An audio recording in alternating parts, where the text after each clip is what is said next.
really hope that we start to get away from the insanity, because you get to the point to where the cure is worse than the disease. I'm all for a clean environment. I want a clean environment. The obsession with mileage, the obsession with the environment is hurting reliability, which hurts the environment because cars become disposable, so it doesn't make that much sense. Are Hondas still worth buying? Would you buy a new Honda? It dropped to 15th for reliability, 14th or 15th in Consumer Reports, from 3rd. Why is this? It used to be Honda was one of the most reliable cars. You bought a Honda Civic, you bought a Honda Accord, and it was a reliable vehicle. All you had to do was follow the regular scheduled maintenance, and you were good to go. You had a reliable car that held its resale value, that was dependable. So what happened? What happened to Honda? Those of you that are over 40 years old, 35 even, 35, 40, you remember the golden days of Honda, the Hondas from the 90s and the early 2000s. Maybe some of you remember the Hondas from the 80s, and they just ran forever. Nothing broke. The headliner didn't fall down. The power windows always worked. The sunroof worked. They just would go and go and go. You changed the oil, changed the spark plugs. Back before you had 100,000 mile spark plugs, you had refined, naturally aspirated 4-valve per cylinder engines that were fun to drive, especially if you like a manual transmission, you like to wind it out. I think Honda's responsible for making the 4-cylinder fun, at least in the United States. We had the malaise era in the 70s and in the early 80s. All the big cars are being replaced. The gas mileage mandate, it was just not a good time to be a car enthusiast. Honda came along after the malaise era and introduced the Honda Civic, the Honda Accord to the US market. Cars that were reliable, dependable, affordable, fun to drive. Hey, this thing will last and it won't break the bank, and it drives really well. It handles well. It has a good suspension. I don't know if I would buy a brand new Honda. Now, I do like the Type R. The Type R is a great car, but it's expensive. Do I want to spend that much money for a Civic? And if you're spending that much, should you just get the Integra Type S? What do you think? What do you guys think? Of course, there's a lot of competition now for Honda. Kia makes better cars than ever. Hyundai makes better cars than ever. You probably lost a decent chunk of Honda drivers to Tesla. Got some road work up here. We had a crazy thunderstorm the other night. 80-mile-an-hour winds, legitimately 80 miles an hour. Fortunately, the damage wasn't too bad at the house, just some branches. The roof's okay, the trees are up, so can't complain. Fortunately, it didn't turn into a tornado, but 80-mile-an-hour winds are no joke. Usually they're really good about the thunderstorm warnings, tornado weather warnings, but this one came in the middle of the storm. The storm was halfway over when we got the alert. Not cool. Thankful that it wasn't anything too serious. It is a beautiful day today. It's not too hot and humid. I'm liking it. There's some trees down here.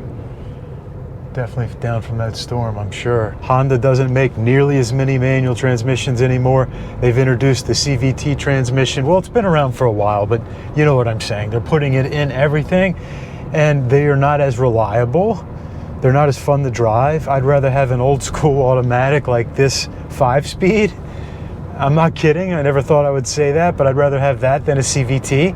CVTs aren't reliable. They're not fun. Yes, they get better mileage, but I think we're getting out of hand with these mandates. And are we really helping the environment if you're building disposable cars that have to have too much tech, an insane amount of tech?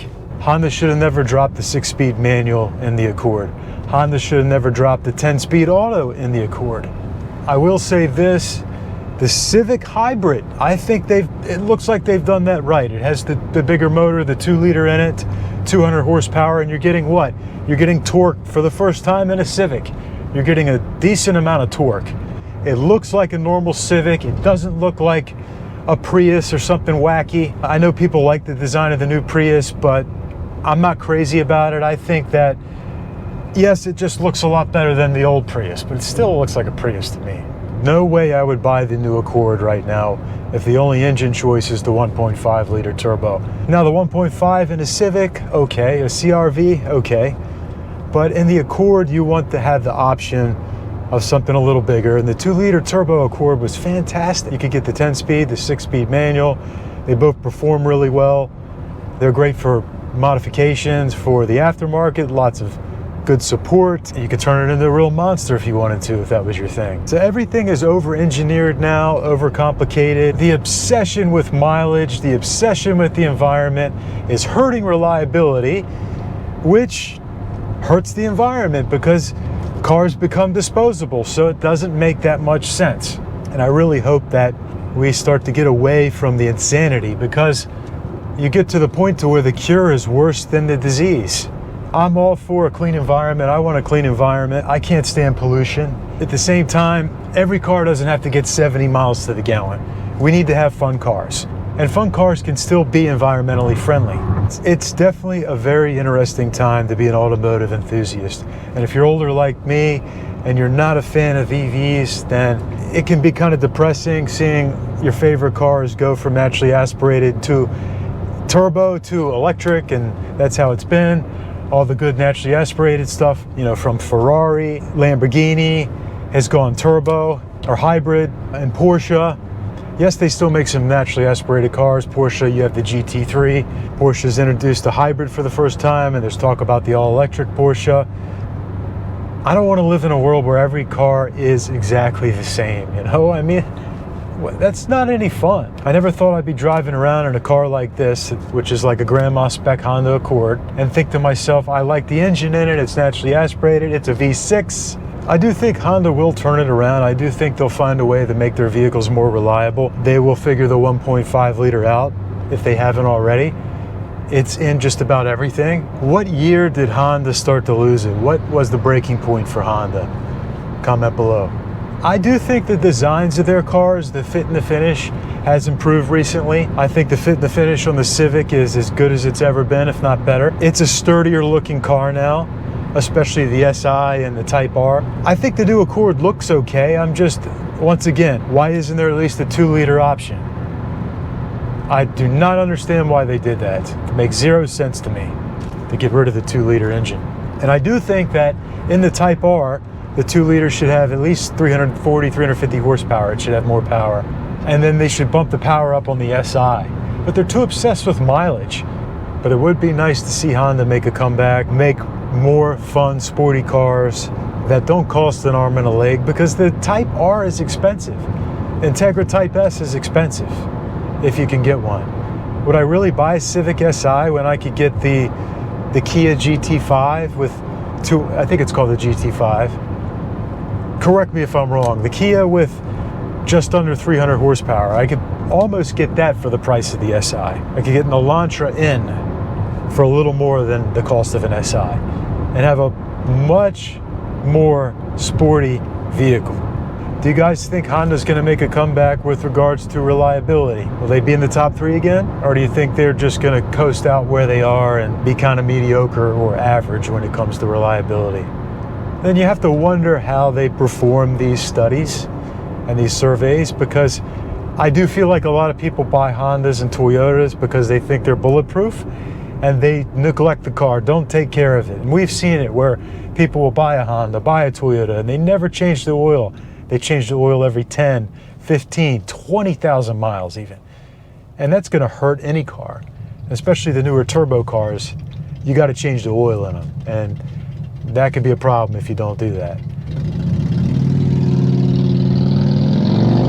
But it's not just Honda. Toyota is having problems too. They're having big problems with their 6-cylinder engine. They have some CVTs in their cars that they're having problems with. So it's everybody really. I mean, our car's just gonna be disposable now, and boring, and the same. I know I've said it a zillion times, but I don't want to live in a world where every car feels the same and it's just boring, dull, and lifeless.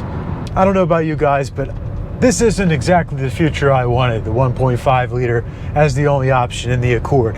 I wanted the 6-speed manual V6 making 330, 350 horsepower. That was reliable, that was fun to drive, that did everything well, and that hasn't happened. Manufacturers are trying as hard as they can, and I do applaud them because they're faced with all this scrutiny and all these regulations. It is not easy being an automotive manufacturer these days. Regulations are insane. competition is insane. The future is uncertain. So we can't blame Honda. We can't blame Toyota. They are doing what they are told to do by the higher powers, unfortunately. The more that people speak up with their wallets and say, I'm not buying this, I'm going to buy a used car, I'm going to buy a car that's 10 years old, the more that people do that, the more that they will be forced to listen.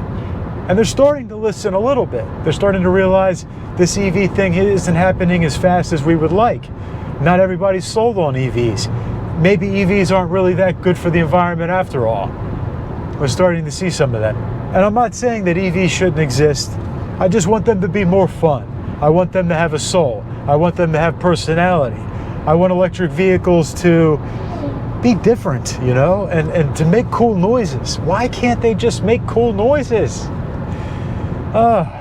Yeah, guys, I never thought I'd be driving a 20-year-old Honda Accord and think I'm glad I have this and not a brand new one. I mean, I would rather have the 10-speed 10th gen over this, or definitely a 6-speed manual 10th gen over this. I'm not saying this is the perfect car by any means, but I'm just saying it's aged better than I thought it would. It's great to have a naturally aspirated 6. It's great to have a car that's reliable with a bulletproof engine that I don't have to worry about, that's inexpensive, that's clean. You gotta love that, man. You gotta love that. Anyway, guys, thanks for watching. Like and subscribe, and we will see you next time.